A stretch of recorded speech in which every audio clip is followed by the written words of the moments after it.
Chapter 4. Jimmy O. James flung open the dressing room door. He heaved Slappy into the room. Slappy slid across the floor and came to a stop against the peeling green wall. Jimmy slammed the door shut behind him, slammed it so hard it popped back open again. He didn't notice. He stormed across the tiny room and jerked the dummy up by the jacket lapels.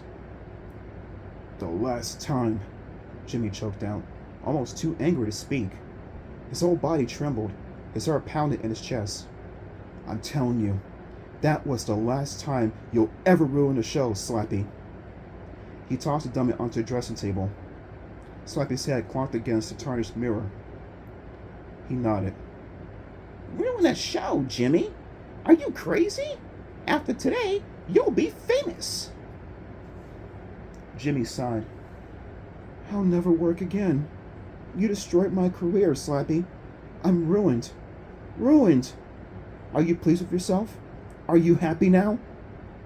Slappy crossed his legs. "You've got to get some fresh air, Jimmy," he said cheerfully.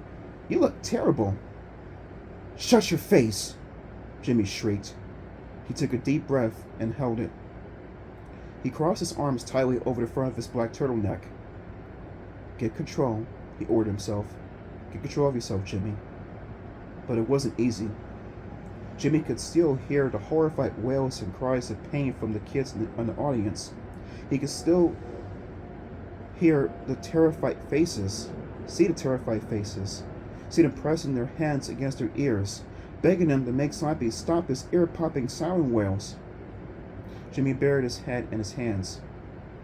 "I'll never work again," he repeated, his voice breaking with emotion. "No theater would ever hire me."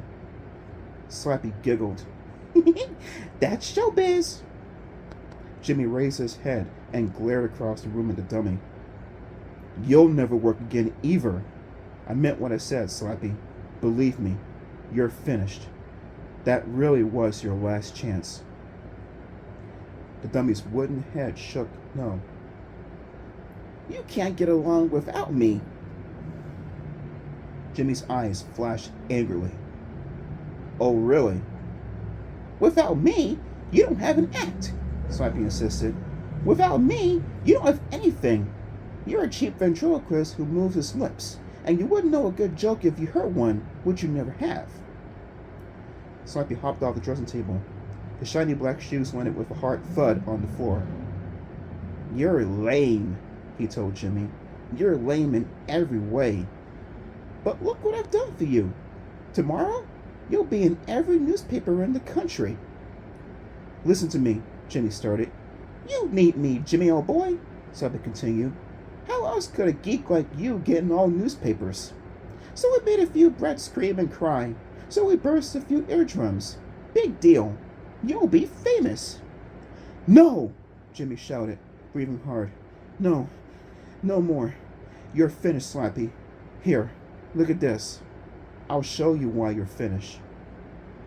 Slappy opened his wooden lips to say something, but he stopped and stared in silence as Jimmy pulled a long crate from the dressing room closet. "This is why you're finished," Jimmy said, struggling to pry off the lid from the crate.